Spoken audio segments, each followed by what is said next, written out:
Among life's most shocking moments. Well, here's one. The scene was the Century Plaza Hotel in Los Angeles. You push the elevator button to go up, and the door closes, but the elevator doesn't go up.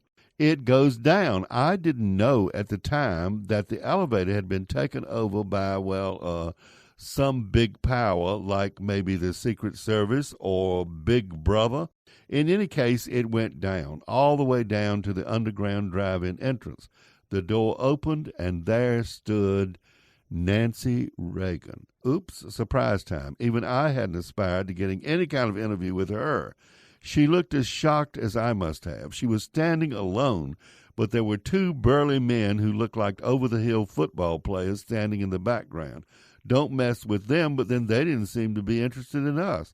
She was a tiny little woman, but elegant. Her thinness is what hits you.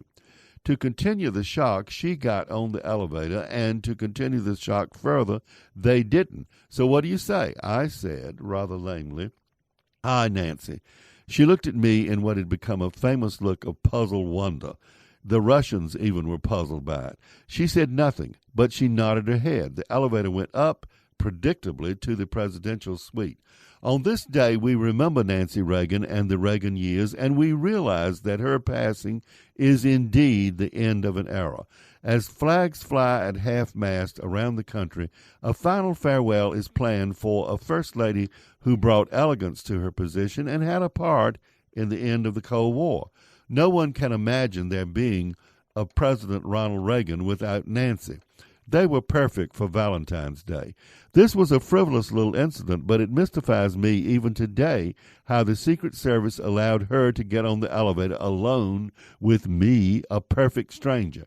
I am by no means perfect, but I was a stranger, at least on that day.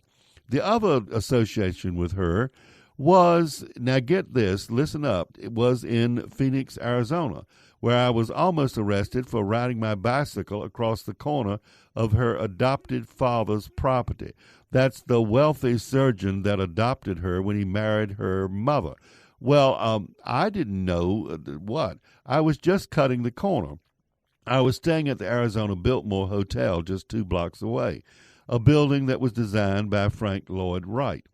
2 fiends from hell came running out with guns holstered and giving me very impolite talk. These guys were mad. It was 105 degrees in Arizona then, even if the heat was dry, and it seemed almost necessary to cut the corner. Anyway, I gave them Southern accent talk, and they calmed down. But the only real way to see Nancy Reagan was with her husband. Her story and her legacy is not a political story, but a love story. I saw them twice at the Kennedy Center Honors in Washington, D.C., and the way she looked at him is the way any man would want to be looked at for life. The press referred to it as, quote, the gaze. She was protective of him and his legacy in a way that was as fierce as it was loving. This week, we mourn the passing of a secure time in American history that was unique unto itself.